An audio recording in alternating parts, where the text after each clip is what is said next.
Janabheri news కి స్వాగతం. Bulletin లో ముందుగా హెడ్లైన్స్. ప్రళయం విరుచుకుపడడానికి 48 గంటలే మిగిలి ఉంది. ఇరాన్ కు ట్రంప్ అల్టిమేటం.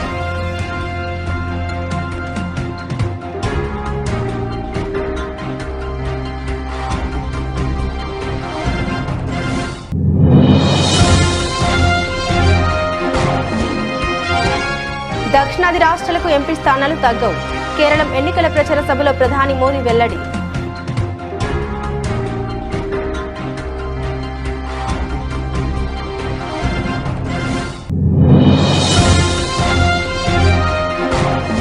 తమిళనాడులో పాగా వేయడానికి బీజేపీ ప్రయత్నిస్తుంది. తమిళనాడు ఎన్నికల వేళ సిపిఐ ప్రధాన కార్యదర్శి డి రాజా ఆసక్తికర వ్యాఖ్యలు.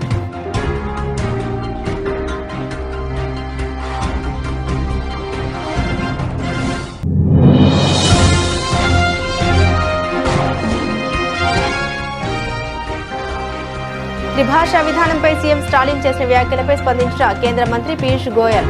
అవి బూటకపు ఆరోపణలని విమర్శలు.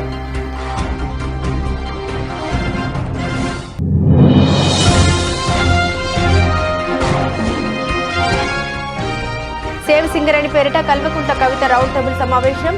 ఉమ్మడి ఏపీలో తినడానికి తిండి లేని సమయంలో సింగరేణి అన్నం పెట్టిందన్న కవిత.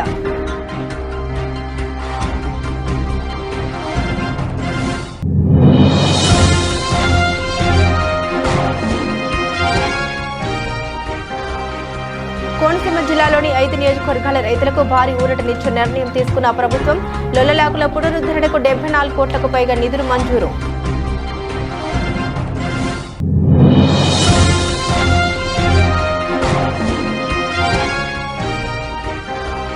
కాంగ్రెస్ అధికారంలోకి వచ్చిన వారం రోజుల్లోనే మంత్రి పొంగులేటి కొడుకు కబ్జాలు చేయడం మొదలుపెట్టాడు. మాజీ మంత్రి హరీష్ రావు సంచలన వ్యాఖ్యలు.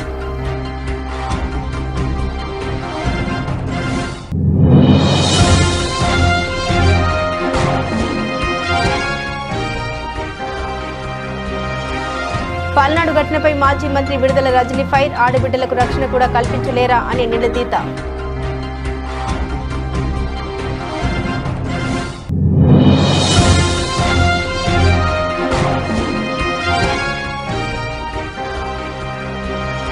కుకట్పల్లి పరిధిలో బయటపడిన లవ్ జిహాద్ కు మించిన ఘటన. నవాజ్ అనే వ్యక్తిపై పోలీసులకు ఫిర్యాదు చేసిన మోసపోయిన యువతి.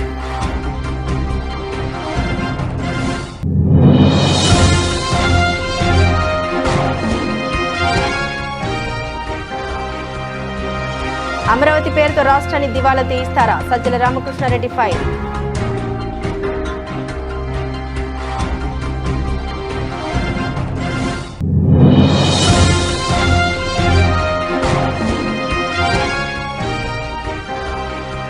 గెలుపంచుల వరకు వచ్చిన గుజరాత్. థ్రిల్లింగ్ పోర్లో రాజస్థాన్ విజయం.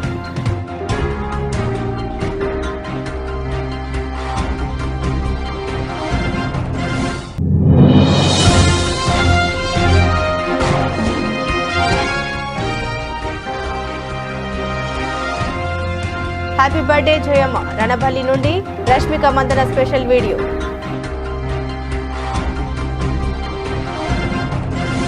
అమెరికా అధ్యక్షుడు డొనాల్డ్ ట్రంప్ ఇరాన్కు అత్యంత తీవ్రమైన హెచ్చరిక జారీ చేశారు. హార్ముజ్ జలసంధిని మూసివేసే ప్రయత్నం చేస్తే కేవలం 48 గంటల్లో ప్రళయం తప్పదని, నరకం చూపిస్తామని అల్టిమేటం ఇచ్చారు. ఈ మేరకు ఆయన తన ట్రూత్ సోషల్ ఖాతాలో పోస్టు చేశారు. ప్రపంచ చమురు రవాణాకు కీలకమైన హార్ముజ్ జలసంధి ద్వారా సరఫరాను అడ్డుకుంటే అమెరికా 20 రెట్లు ఎక్కువ బలంతో ప్రతిదాడి చేస్తుందని ట్రంప్ స్పష్టం చేశారు. అమెరికా, ఇజ్రాయెల్, ఇరాన్ మధ్య యుద్ధం కొనసాగుతున్న తరుణంలో ఈ హెచ్చరికలు ప్రాధాన్యత సంతరించుకున్నాయి. ఇప్పటికే ఇరాన్ చర్యల వల్ల హార్ముజ్ జలసంధిలో చమురు రవాణాకు ఆటంకాలు ఏర్పడ్డాయి. దీంతో ప్రపంచవ్యాప్తంగా గ్యాస్ ధరలు పెరిగాయి. ఇక ఆలస్యం కాకముందే ఓ ఒప్పందానికి రండి అంటూ ట్రంప్ ఇరాన్ కు సూచించారు. And then unfortunately I called Pete, I called General Kane, I called a lot of our great people. We have great people, and I said, let's talk. We got a problem in the Middle East. We have a country known as Iran that for 47 years has been just a purveyor of terror, and they're very close to having a nuclear weapon. We can keep going and get that 50,000 up to 55 and 60 is no end. Or we can take a stop and make a little journey into the Middle East and eliminate a big problem. And Pete, I think you were the first one to speak up. And you said, let's do it, because you can't let them have a nuclear weapon. So we are now having really good discussions. They started last night, a little bit, the night before that. Lok Sabha నియోజకవర్గాల పునర్విభజన వల్ల దక్షిణాది రాష్ట్రాలకు parliament స్థానాలు తగ్గబోవని ప్రధాని నరేంద్ర మోదీ స్పష్టం చేశారు. విజయవంతంగా జనాభా నియంత్రణ చేసిన దక్షిణాది రాష్ట్రాలకు ఎంపీ సీట్లు తగ్గుతాయన్న ప్రచారం తప్పు అని తెలిపారు. కేరళం అసెంబ్లీ ఎన్నికల ప్రచారంలో భాగంగా పతనంతిట్ట జిల్లా తిరువల్లలో శనివారం జరిగిన సభలో మోదీ మాట్లాడారు. లోక్సభ సీట్ల పెంపు వల్ల రాష్ట్రాలన్నింటికీ లబ్ధి చేకూరుతుందని పేర్కొన్నారు. తెలంగాణ, ఆంధ్రప్రదేశ్, తమిళనాడు, కేరళ, కర్ణాటక, గోవా తదితర రాష్ట్రాలు విజయవంతంగా జనాభాను నియంత్రించాయి. జనాభా వృద్ధి తక్కువగా ఉన్న ఈ రాష్ట్రాల లోక్సభ స్థానాలు తప్పనిసరిగా తగ్గవని ఆయన అన్నారు. దక్షిణాది రాష్ట్రాల లోక్సభ స్థానాల్ని పరిరక్షించడానికి పార్లమెంట్ అవసరమైన చర్యలు తీసుకుంటుందని మోదీ వెల్లడించారు. एनडीए सुर्द गले ये हमारी ही सरकार है जिसने लोकसभा और विधानसभा में महिलाओं को 33% रिजर्वेशन दिया है और आप सभी की जानकारी में है कि बजट सत्र का हमने पूर्णाहुति करने के बजाय उसका विस्तार किया है. 3 दिन के लिए 16, 17, 18 अप्रैल को संसद फिर से मिलने वाली है. आपको पता है क्यों मिलने वाली है?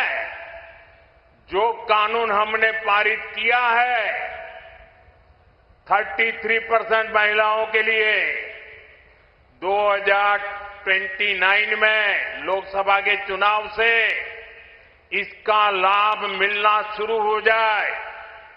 33% बहनें पार्लियामेंट में आकर के बैठे, इसके लिए कानून बनाने की जरूरत है. जैसे पार्लियामेंट ने सर्वसम्मति से महिला आरक्षण का बिल पास किया था, वैसे ही 16, 17, 18 को 2 काम करने हैं. केरल हो, तमिलनाडु हो, बाकी राज्य हो. ఏఐఏడీఎంకేతో పొత్తు పెట్టుకుని తమిళనాడులో పాగవేయడానికి బీజేపీ ప్రయత్నిస్తోందని సిపిఐ ప్రధాన కార్యదర్శి డి రాజా అన్నారు. ఇది రాష్ట్రానికి మంచిదో కాదో ప్రజలు ఆలోచించుకోవాలని ఆయన సూచించారు. பாரதிய ஜனதா கட்சி தமிழ்நாட்டில் எப்படியாவது காலூன்றி விட வேண்டும் என்று போராடி கொண்டிருக்கிறது. தான் காலூன்றுவதற்காக அது சில கட்சிகளை தன் பக்கம் அணி சேர்த்திருக்கிறது. அதில் அதிமுக ஒரு கட்சியாக இருக்கிறது, வேறு சில கட்சிகளும் சேர்ந்திருக்கிறார்கள். இது தமிழ்நாட்டின் நலனுக்கு ஏற்றதுதானா என்பதை மக்கள் யோசிக்க வேண்டும். அகில இந்திய அளவிலேயே இது ஒரு பெரும் பிரச்சனையை தோற்றுவித்திருக்கிறது. பாரதிய ஜனதா கட்சி ஒன்றிய அரசை இன்றைக்கு இருக்கிறது. ஒன்றிய அரசு பாரதிய ஜனதா கட்சியின் தலைமையில் அமைந்திருக்கிறது. திரு நரேந்திர மோடி பிரதமராக இருக்கிறார். பாரதிய ஜனதா கட்சி ஆட்சி அமைந்ததற்கு பின்னர் நாடு ஒரு பேரிடரை எதிர்நோக்கி இருக்கிறது. அரசியல் சட்டத்தை உருவாக்கிய பிதாமகர் డాక్టర్ అంబేద్కర్ அவர்கள் குறிப்பிட்டது போல் త్రిభాష విధానంపై సీఎం స్టాలిన్ చేసిన వ్యాఖ్యల్ని కేంద్ర మంత్రి పీయూష్ గోయల్ బూటకపు ఆరోపణ అని పేర్కొన్నారు. ఇక్కడి ప్రతి బిడ్డ తమిళం నేర్చుకోవాలని తాము కోరుకుంటున్నామని తెలిపారు. ఇతర భాషలు నేర్చుకోవడం ఇది ఐచ్ఛికమని ఆయన అన్నారు. All sorts of fake allegations that Mr. Stalin keeps making. I think he has lost this election. He has already given up this election. And therefore he makes all these false allegations. The people of Tamil Nadu know that nobody is trying to impose any language or impose Hindi on the people of Tamil Nadu. The idea is that more and more of our children should learn Tamil language. We want every child who goes to school to learn Tamil language. And that is our Tamil pride in the local language. We want them to learn Tamil language. The third language is optional, whatever they want to learn. There is no compulsion to learn any particular language. They can even learn Japanese, they can even learn German, they can even learn, somebody comes from Marathi background, they can learn Marathi, they can learn Telugu. The third language is the Hyderabad లో సేవ సింగరేణి పేరుతో ఆదివారం round table సమావేశం నిర్వహించారు. తెలంగాణ జాగృతి అధ్యక్షురాలు కల్వకుంట్ల కవిత తెలంగాణ జాగృతి HMS ఆధ్వర్యంలో ఈ కార్యక్రమం జరిగింది. ఈ సందర్భంగా కవిత మాట్లాడారు. బొగ్గు ప్రకృతి ఇచ్చిన వరమని ఉమ్మడి ఆంధ్రప్రదేశ్ లో తినడానికి తిండి లేని సమయంలో సింగరేణి అన్నం పెట్టిందన్నారు. సింగరేణి జోలికి వచ్చిన వారు ఇప్పటి వరకు ఎవరూ బాగుపడలేదని ఈ సందర్భంగా కవిత వ్యాఖ్యానించారు. మీ చేతకానితనంతో వేల కోట్ల రూపాయలు నష్టం చేశారు. కార్మికులతో మీకేం సంబంధం ఉందని కాంట్రాక్టులను దోచిపెడుతున్నారు. 47,000 కోట్లు ప్రభుత్వం సింగరేణికి ఇవ్వాలి. కొత్త ఫ్యాక్టరీ 2250 కోట్ల ప్రాజెక్టు ఈ బిజినెస్ లో ఎందుకు చిన్న కంపెనీతో పార్ట్నర్షిప్ చేస్తున్నారని ప్రశ్నించారు కవిత. ఇంకొక కామెడీ ఏంటంటే కొత్త బిజినెస్ చేస్తామని ఒక బిజినెస్ మొదలు పెట్టింది సింగరేణి. ఇది దయచేసి సింగరేణి యువ కార్మికులందరూ తెలుసుకోవాలి, ఎక్స్పోజ్ చేయాలి ఈ విషయాన్ని కాంగ్రెస్ గవర్నమెంట్. ఏం బిజినెస్ ఇది? బ్యాటరీ గ్రేడ్ లిథియం రిఫైనరీ అని చెప్పి పెట్టిండ్రు. సరే సంతోషం, పెట్టిండ్రు. ఏంది దీని ఏందట అంటే ఈయన గ్లోబల్ సమ్మిట్ అని పెట్టిరు Congress party, Telangana rising global summit అని. ఇప్పుడు ఆ సమ్మిట్ లో మరి ఎంఓఎల్ చూపించాలి కదా, 1000 కోట్లు వచ్చినాయని చెప్పాలి కదా. అందుకని చెప్పి ఈ ప్రాజెక్ట్ ఎంత చెప్పారు? 2250 కోట్లతోని సింగరేణి ప్లస్ ఒక ప్రైవేట్ సంస్థ కలిసి ఒక కంపెనీ పెడుతున్నాము. దాని ద్వారా ఈ లిథియం అనేటటువంటి ఏదైతే వనరు దొరుకుతుందో దాన్ని రిఫైన్ చేస్తామని చెప్తున్నారు. సంతోషం, పెడుతున్నారు. వీళ్ళకి ఏమన్నా అడ్వాంటేజ్ అవుతుందేమో తెలంగాణ వాళ్ళకని అనుకుంటే వాళ్ళు ఎవరితో పార్ట్నర్షిప్ చేస్తున్నారు? ఒక కంపెనీ, ఆ కంపెనీ పేరు ఆల్ట్మిన్ అనే కంపెనీ. ఈ కంపెనీ పెట్టిందే 2023లో. ఈ కంపెనీ మొత్తం విలువ 27 లక్షలు మాత్రమే, 27 lakhs మాత్రమే. 27 లక్షలు ఉన్న కంపెనీ ఒకటి వచ్చి సింగరేణితో టైఅప్ అయితే వీళ్ళు ఎంత బిజినెస్ చేస్తారట? 2250 crores, 2250 కోట్ల బిజినెస్ చేస్తారట. అసలు వినడానికి కూడా బాగుందా కనీసం? వాళ్ళు 2-3 వాళ్ళు ఉన్నారు కంపెనీ వాళ్ళు. మొత్తం కంపెనీ గవర్నమెంట్ ఇప్పటిదాకా ఏదో పేడప్ క్యాపిటల్ అంటారు కదా. కోనసీమ జిల్లాలోని 5 నియోజకవర్గాల రైతులకు భారీ ఊరటనిచ్చిన నిర్ణయం తీసుకుంది ప్రభుత్వం. లొల్లలాకుల పునరుద్ధరణకు కూటమి ప్రభుత్వం 74 కోట్లకు పైగా నిధులు మంజూరు చేసింది. ఈ కార్యక్రమానికి కార్మిక శాఖ మంత్రి వాసంశెట్టి సుభాష్ హాజరై ఎమ్మెల్యే బండారు కృషిని కొనియాడారు. ఎమ్మెల్యే బండారు సత్యానందరావు చేసిన కృషి అభినందనీయమని, రాష్ట్రంలో అభివృద్ధి కార్యక్రమాలు వేగంగా కొనసాగుతున్నాయన్నారు. ఎమ్మెల్యే బండారు సత్యానందరావు మాట్లాడుతూ ఈ నిధుల మంజూరుకు సహకరించిన అందరికీ కృతజ్ఞతలు తెలిపారు. లొల్లలాకుల పునరుద్ధరణతో 5 నియోజకవర్గాల రైతుల సమస్యలు పరిష్కారం అవుతాయని, అమలాపురం బొబ్బర్లంక హైవేకు కూడా ప్రయోజనం కలుగుతుందని వెల్లడించారు. నిరీక్షణ సుమారు 2 లక్షల ఎకరాలకి ఈ రోజున లొల్లలాకులు శాంక్షన్ అవటం, సుమారు 74 కోట్లతో వ్యయంతో శాంక్షన్ అవటం, 2 లక్షల ఎకరాలకి ఇబ్బంది లేకుండా సాగునీరు అందించడానికి మరి సత్యానందరావు గారి ప్రయత్నం సఫలమైంది. సుమారు 5 కాన్స్టిట్యున్సీలు, 16 మండలాలు రైతాంగం మొత్తం ఈరోజు అందరూ కూడా సంతోషంతో ఈరోజు ఇక్కడికి రావడం జరిగింది. ఎన్డీఏ కూటమి పూర్తిగా అభివృద్ధి, సంక్షేమం, వెలుగులో వస్తున్న పెట్టుబడులు, రైతే రాజు కావాలనే ఆకాంక్ష. ఈరోజు సాగునీరు చూస్తే గత 5 ఏళ్ళు ఎక్కడా చూసున్నాం. ఏ రైతు ఇబ్బంది పడకుండా పుష్కలంగా సాగునీరు అందే పరిస్థితి, బస్తా మీద డబ్బులు ఇచ్చే పరిస్థితి, గంటల వ్యవధుల్లో అకౌంట్లో డబ్బులు పడే పరిస్థితి. అన్నదాత సుఖీభావ్ కింద సుమారు 3 విడతల అమౌంట్ కూడా రైతుల ఖాతాల్లో జమ చేయడం జరిగింది.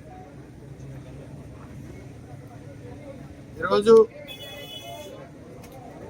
కేవలం ఎన్డీఏ కూటమి చేస్తున్న అభివృద్ధి, సంక్షేమం సుమారు 21 నెలల్లో పెన్షన్ల రూపేణా ఓన్లీ పెన్షన్లకి 60,000 కోట్ల రూపాయలు ఇవ్వడం జరిగింది. ఇది ఎవరి వల్ల సాధ్యం కాని పని. అలాగే వస్తున్న పెట్టుబడులకి, లక్షల కోట్లు వస్తున్న పెట్టుబడులకి సుమారు 24 లక్షల ఉద్యోగాలు ఇవ్వడానికి సర్వం సిద్ధమైంది.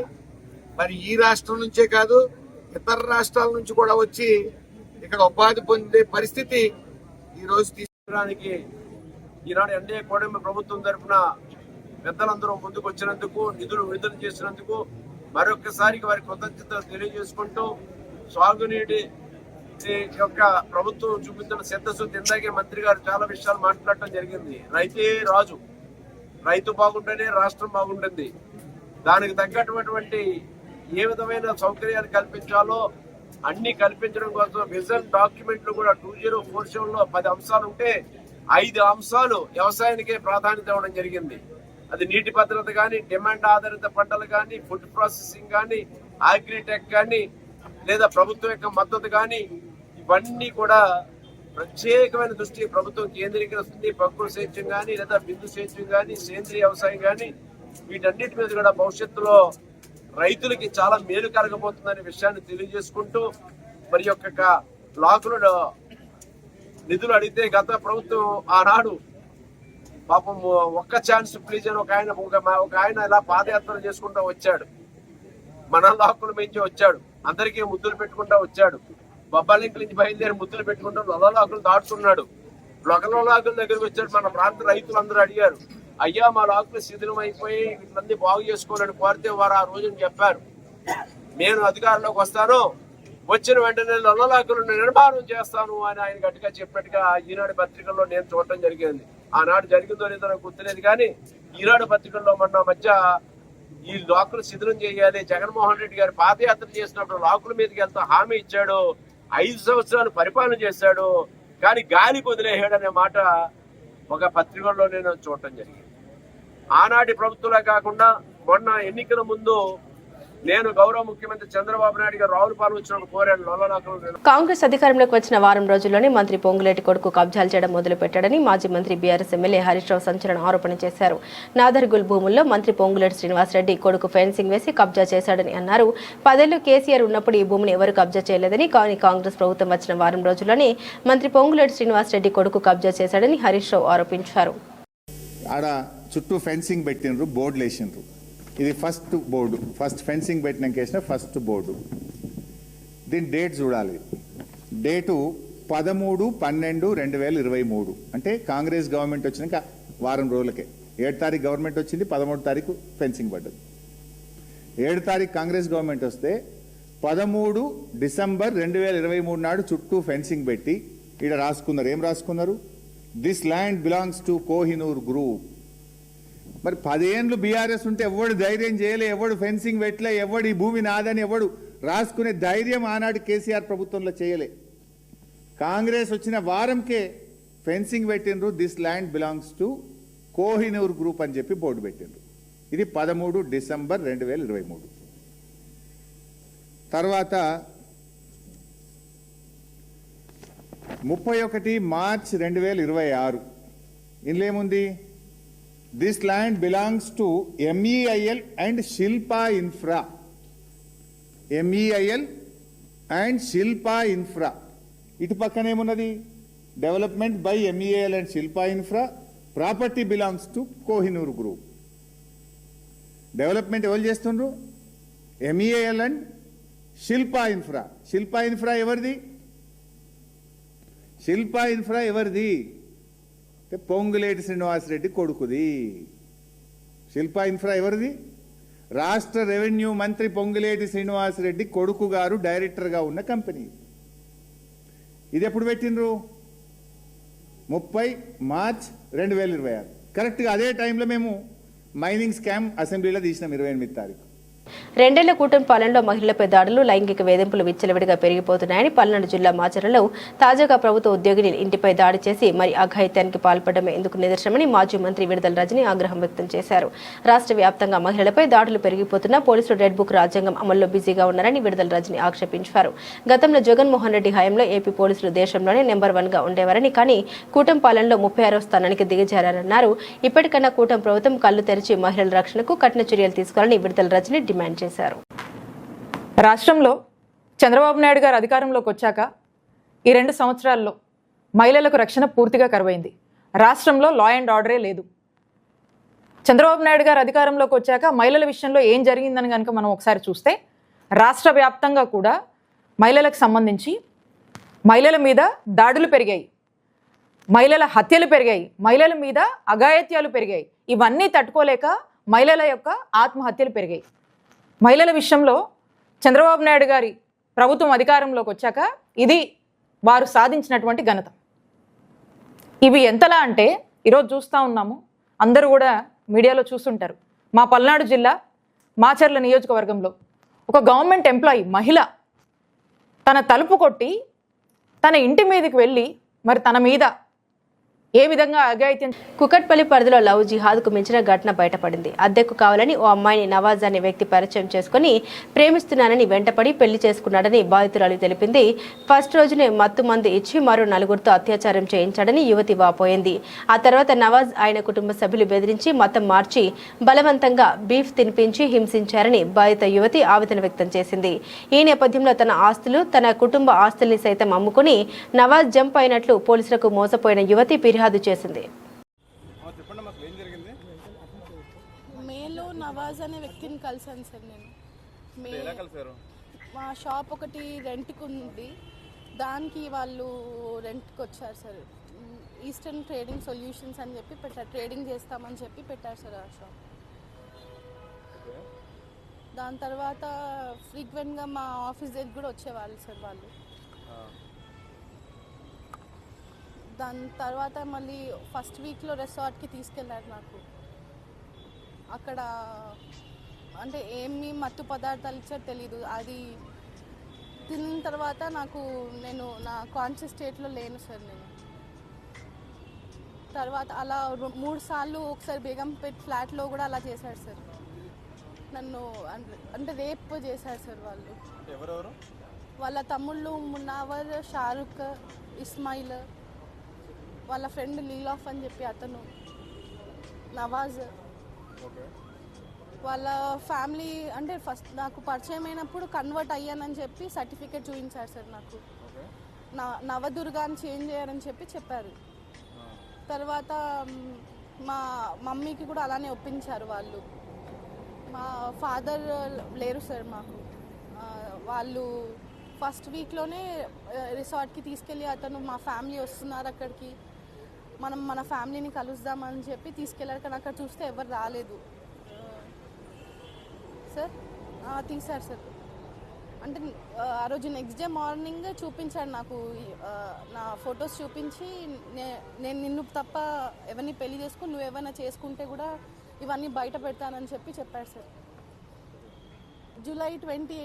అమరావతి బిల్లును పార్లమెంటు ఆమోదిస్తే రాష్ట్రమంతా సంబరాలకు పిలుపునివ్వడం సిగ్గుచేటని అమరావతి పేరుతో రాష్ట్రాన్ని నిలువుదోపిడీ చేస్తున్న చంద్రబాబుకు ఇలాంటి హంగామా కొత్తేమీ కాదని వైఎస్ఆర్సీపీ స్టేట్ కోఆర్డినేటర్ శ్రీ సజ్జల రామకృష్ణారెడ్డి స్పష్టం చేశారు. ఏకంగా 2 లక్షల కోట్లు ఖర్చు చేసి అమరావతి కట్టే బదులు మావిగాన్ పేరుతో ప్లాన్ బి గురించి జగన్ గారు చెబితే నిస్సిగ్గుగా ఎదురుదాడి చేస్తున్నారని ఆయన మండిపడ్డారు. గతంలో తాము 3 ప్రాంతాలను అభివృద్ధి చేస్తామని చెబితే దాన్ని ఇప్పటికీ 3 ముక్కలాట పేరుతో విమర్శిస్తూ ఆయా ప్రాంతాలను అవమానిస్తున్నారని తెలిపారు. గతంలో మచిలీపట్నాన్ని గ్రోత్ ఇంజన్ చేసేందుకు వీలుగా పోర్టు నిర్మాణం చేపట్టామని, ఇప్పుడు మావిగాన్ ప్లాన్ కూడా దానికి కొనసాగింపని తెలిపారు. దీన్ని తట్టుకోలేక చంద్రబాబు అవాకులు చవాకులు పేలుతున్నారని పార్టీ కేంద్ర కార్యాలయంలో మీడియాతో మాట్లాడిన శ్రీ సజ్జల రామకృష్ణారెడ్డి ఆక్షేపించారు. మీడియా మిత్రులకు నమస్కారం.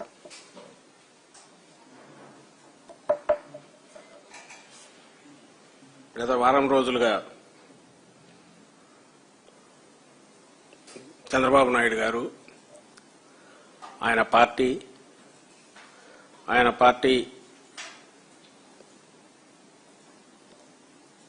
ఆధ్వర్యంలో నడుస్తున్న ప్రభుత్వం రాష్ట్రంలో వారం 10 రోజులుగా రాష్ట్రంలో అన్ని సమస్యలు పక్కకు పోయాయి.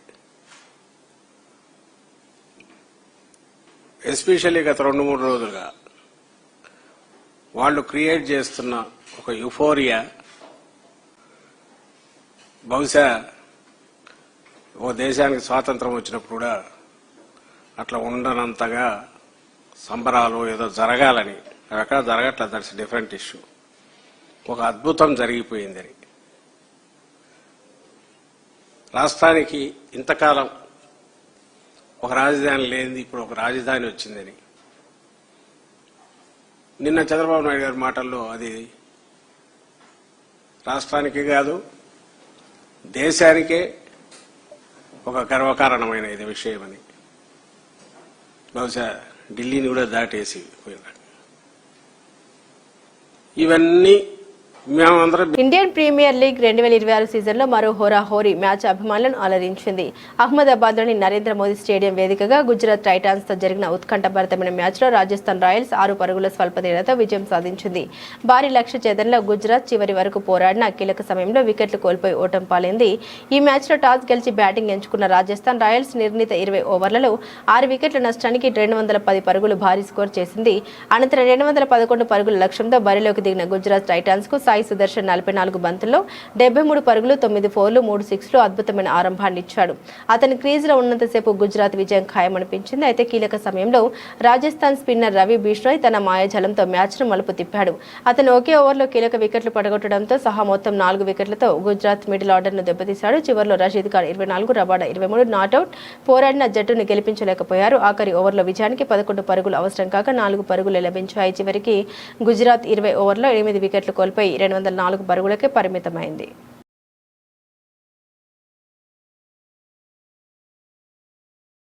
నేటి నేషనల్ క్రష్ రష్మిక మందన పుట్టినరోజు సందర్భంగా ఆమె నటిస్తున్న మరో క్రేజీ ప్రాజెక్టు రణబలి నుండి మేకర్స్ అదిరిపోయే అప్డేట్ ఇచ్చారు. ఇప్పటికే మైసా నుండి కొత్త పోస్టర్ విడుదలై ప్రేక్షకుల్ని అలరిస్తుండగా తాజాగా రణబలి సినిమాలో రష్మిక పోషిస్తున్న జయమ్మ పాత్రకు శుభాకాంక్షలు తెలుపుతూ చిత్ర బృందం ఒక ప్రత్యేకమైన పోస్టర్ను విడుదల చేసింది.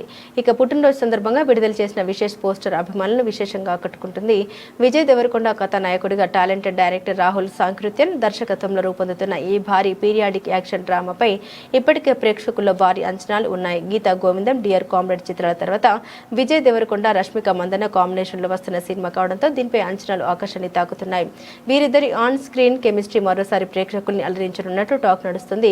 టాక్సీవాలా, శ్యామ్ సింగరాయ్ వంటి విభిన్నమైన చిత్రాలతో మెప్పించిన దర్శకుడు రాహుల్ సాంకృత్యన్ ఈసారి రణబలితో ఒక పవర్ఫుల్ పీరియాడిక్ కథను వెండితెరపై చూపించబోతున్నాడు. బులెటిన్ ముగించే ముందు హెడ్లైన్స్ మరోసారి. ప్రళయం విరుచుకుపడడానికి 48 గంటలే మిగిలి ఉంది. ఇరాన్కు ట్రంప్ అల్టిమేటం.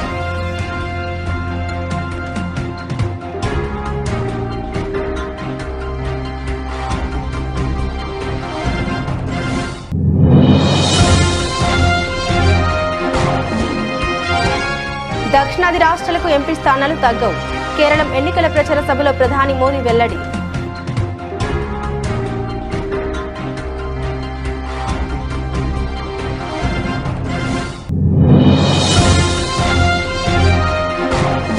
తమిళనాడులో పాగా వేయడానికి బీజేపీ ప్రయత్నిస్తుంది.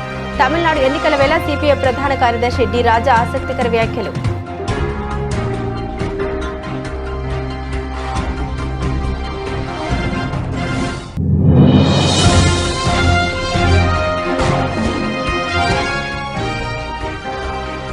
త్రిభాషా విధానంపై సీఎం స్టాలిన్ చేసిన వ్యాఖ్యలపై స్పందించిన కేంద్ర మంత్రి పీయూష్ గోయల్. అవి బూటకపు ఆరోపణలని విమర్శలు.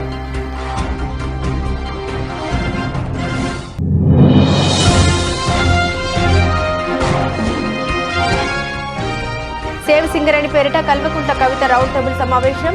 ఉమ్మడి ఏపీలో తినడానికి తిండి లేని సమయంలో సింగరేణి అన్నం పెట్టిందన్న కవిత.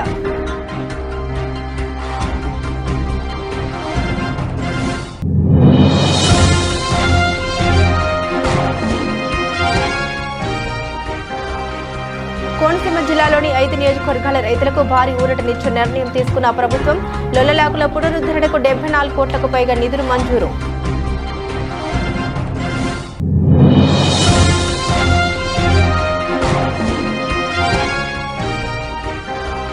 కాంగ్రెస్ అధికారంలోకి వచ్చిన వారం రోజుల్లోనే మంత్రి పొంగులేటి కొడుకు కబ్జాలు చేయడం మొదలుపెట్టాడు.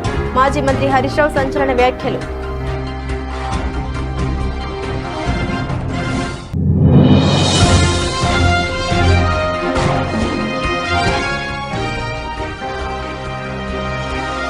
పల్నాడు ఘటనపై మాజీ మంత్రి విడుదల రజనీ ఫైర్. ఆడబిడ్డలకు రక్షణ కూడా కల్పించలేరా అని నిలదీత.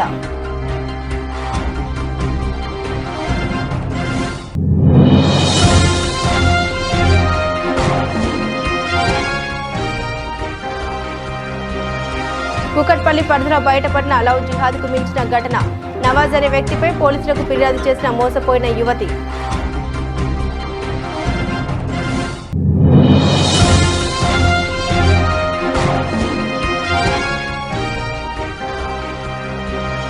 అమరావతి పేరుతో రాష్ట్రాన్ని దివాలా తీయిస్తారా? Sajjala Ramakrishna Reddy fire.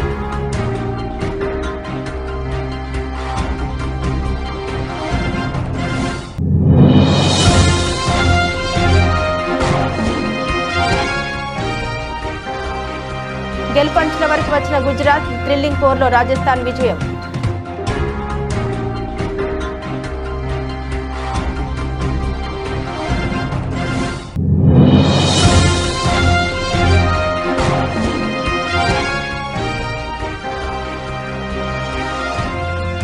Happy birthday Jayamma, Ranaballi నుండి రష్మిక మందన స్పెషల్ వీడియో.